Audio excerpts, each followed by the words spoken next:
You gotta score goals to win, and obviously today, what was going on in the final third? And I know you haven't looked at the film, but just first impressions. Well, Raul had a couple good looks. There was a cross late, Cody, Yanni Masowski. There was a play in the first half, Obed gets down in the prime assist zone, Raul's sprinting to the near post, Jordan's not getting in front of his guy. Christian, that shot that he takes, it goes over the bar, a cleaner first touch out in front of him, he can hit it on frame. Need to get Albert involved more. There was a few reasons, sloppy, you know. Look, Josh, I took him off, he wasn't feeling good, he was a little under the weather, sick, he's normally good for one or two chances. But, you know, we just didn't get it done. And I need the senior players to, you know, even though they're tired, it was a long trip, they need to persevere. And when those guys, I felt they couldn't do it, we put a bunch of young guys on there and they provided some energy, but, you know, you gotta balance that with quality. So we're gonna work on it, Maz, and we'll get it right. My lack of conviction and courageousness inside the box, is that fair Well, to it's say? life or death inside the box, Maz. It's life or death. That's the way I look at it. Go Jeremiah, then Jose, thanks. Yeah, I guess, how do you assess this result? Obviously, I can't imagine this is what you wanted. It's not a, you know, you need to start getting wins at home, especially. How do you sort of manufacture the urgency there? Well, look, it's not the result we wanted. A good team, that's what I tell them. So look, guys that start, go out, and they run, and they sprint, and they play as best they can for as long as they can, and if they're tired, then the next guy comes on and does the same thing. And so, that's what needs to happen. And obviously there's guys that have done the job, some of the guys I just mentioned, and maybe they were off tonight, maybe they didn't finish. You know, I forgot Leo Chu's chance there at the end. He gets it on frame, it's a goal. You know, so those guys gotta produce. And, you know, it's just, you know, it's not good enough. Go over to Jose. Brian, Obed seemed pretty dangerous today. He seemed like he was really a big part of the build-up to the offense. Is there anything that you noticed differently? I think we've all been noticing Obed for the last 4 or 5 games. I think the kid's super talented. He's on a high note. He's going on a high note. The kid's ceiling is still higher. Jose, I would say that he can give us more, but the kid's playing really at a high level. All right, we'll come around to this side of the room, starting in the front row. We'll go Jada, then Nico.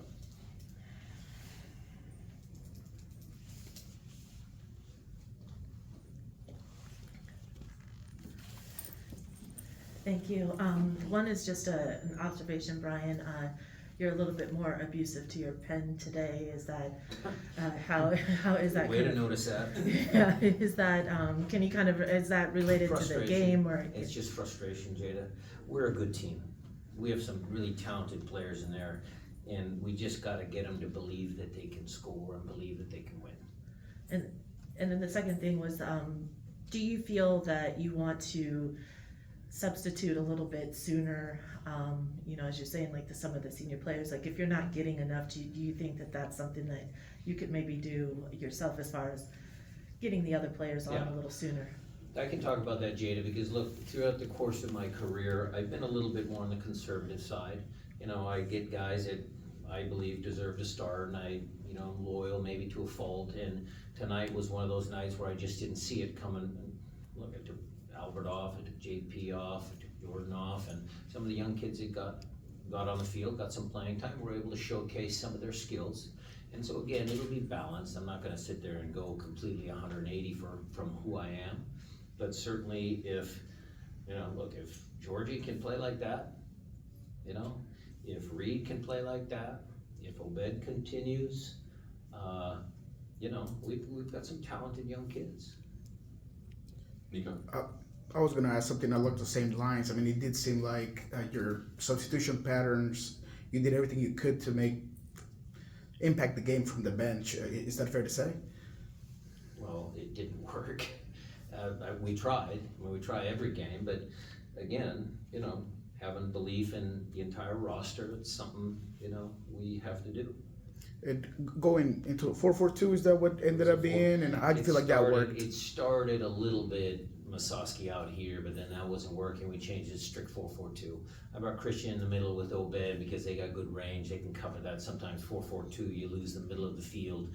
But having 2 wide guys, 2 wingers with 2 forwards, we were hoping we could get something. All right, we'll go second row here, go to Michael. Hey Brian, Good so, catch. thank you Nico. So Leo Chu going into the game had a goal and assist in the last 2 games. Why didn't he get the start over Jordan? I understand Obed starting on the right. He's been fantastic, but Leo Chu seemed like he's in good form leading up to it, but he's still on the bench. Well, Leo Chu might be on a stats board, but game is offense and defense. It's got to be complete, and it's a tough decision. Well, we got, again, like I said, we got plenty of talented kids. So in this game, I just felt with Obed playing as well as he has, he has the closest profile to Christian. So that seemed like a logical choice. All right, we'll go right here. I noticed Christian started at right back, and at the beginning of the game, he seemed to be going up further, and then after about 20 minutes or so, he was further back for the rest of his time at right back until he moved to the middle. But was that sort of the plan for Christian, and what exactly was the plan for Christian at right back? It isn't his usual position, but I wanted to get your thoughts on that. The way we play in our 3-2 build, the right back has to be the highest and widest guy out on the right-hand side. He was able to do it, but then when the team doesn't consistently have extended periods of possession, it's hard for a guy to get up and down, up and down, up and down, because he has to defend as well. So it just was a symptom of us not being able to extend our possessions. Anything else on this side of the room? All right, we'll come over back here. Yeah, Hector, we'll go your way next. Then I see a couple follows. Coach, you mentioned a little bit about Obed. What do you make of his progression throughout the season? And what are some of the things that you asked him to do today? And how would you rate his performance? Thank you. Well, I think Obed and Josh have been good for each other. Danny Leva right behind them. Sota, got some kids on Defiance that are good in that area of the field. I think they all push themselves. Obed has, he's a competitive guy. Didn't like it last year when I picked Josh in front of him. And so you're seeing some of that determination, some of that mindset that I like, that he's gonna do whatever it takes to make sure that he makes that job his own. And so for him and his progression, I think the last thing, and it comes with a little more experience, maybe a little bit more seasoning, that's the right word I wanna use, that final pass. So the final pass, the slip pass that he did against Montreal to Christian, that was the pace of that pass, executed well. There were a couple times tonight he was breaking forward and his final pass wasn't quite there. I mean, we were this close. And so I think some of those things he just needs to improve on in general, and he'll be even better. I'll do a couple more. Jose, I know you had one. Coach Georgie has been working his way back into the opportunity to gain some minutes today. I feel he rewarded you by pushing forward and really, creating a disruption on that side. Is that the same thing that you saw? Yeah, and he'll get a shot on Wednesday, and we'll see. Kid's gonna, look, that kid's super excited, and he's good buddies with Nuhu, and those guys were, so happy. You could tell Nuhu was trying to get him the ball. That was a positive for me, for sure. All right, Maz, over to you. Brian, go back to, I would say, whether it's the 4-4-2 or in the middle, it just seems like there's a lack of options for the ball carrier. There's nobody to square or nobody's going to create that space, and that's causing your lack of possession. I mean, I'd go basic triangle. It seems like a lot of the time. Maybe, I see I'd have that. to watch the tape. I'd have to watch it. Look, I thought in the first half, Maz, our consistent technical ability under pressure is one of the things I got from Bruce Arena a long time ago. You know, that's what, at the highest levels, it's consistent technical ability under pressure. And we didn't have that tonight. There were moments where we were just sloppy again, the loose touch, the ball, the pace of the pass, you know, in front to his front foot instead of his back foot. I think that was more than the tactical setup of things. I thought it was more just us not being sharp. Because to that vein also, even when you stole the ball, that pass you like to go forward Okay. wasn't there. Well, that comes down to two things, Moz. As you defend, your vision has to be good. I mean, somebody asked me about active defending the other day. It's the same thing, defense to the attack. As you're defending, I need to know where Raul Ruidiaz is. As I'm defending and putting pressure on the ball, I need to know where Jordan Morris is. And so when I recover the ball, if I recover the ball, my first pass can go forward. And so I didn't think that that was quite as good, or, you know, it felt to me like they were playing safe. They'd win possession of the ball and they'd been defending, so they want to just keep the ball. Sometimes that wasn't the best pass. It was an okay pass, but it wasn't the best pass. Jeremiah. Yeah, we've talked about this repeatedly over the last few weeks, but are you at a point now where you have to start making some changes, or where do you start, you know, you're clearly frustrated with the performances, and I guess at what point do you start, you know, actually putting that into effect in terms of personnel changes? Well, look, I have a lot of confidence in the group, a lot of confidence in the players. I think we have a good team. You know, another bad performance, yes, adds to that ticking clock, Jeremiah. I hear you. Let me assess the game. Let me just see, was it the heavy legs from a East Coast trip where the guys put a lot into it? Was it something that we did at training? We didn't get them, you know, we have this beautiful facility in Long Acres, and, you know, we need to make sure that we use all of that, all the data, the science. Let me think that through. Again, I'll go back to my conservative side of me, but yes, clock is ticking. Fair comment. We'll close with final two. Felipe, I see your hand on Zoom. Please go ahead and ask your question. Thank you, Alex. Coach Brian, I would like to know your opinion on the performance of the last minutes of the team as a group.